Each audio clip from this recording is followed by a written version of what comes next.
नमस्कार दर्शक बंधु जय जगन्नाथ आपणकर प्रिय सीरियल माया और ममतार अच्छी किसी मजेदार सीन आशा करुच्ची आज प्रोमोटी आपण मानक निश्चय भल लगे।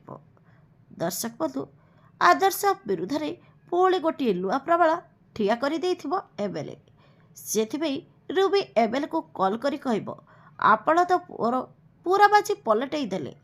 तापर एमएलए कहब महापात्र खालदाला को मु एमिति बर्बाद करी चली एपटे पल्लवी घर परिवार आगे कहे बाबा मु आपण पाखे प्रवेश करुच्ची मु आदर्श को निर्दोष बोली निश्चय प्रमाणित करी।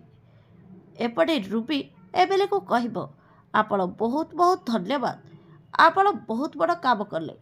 हेले दर्शक बंधु पल्लवी कौन आदर्श को निर्दोष बोली प्रमाण कर रूबीर शत समस्त सामना को आनीपर कि ना देखापी जमार भूलुली। आज राति 7टार आपणकर प्रिय सीरियल माया और ममता।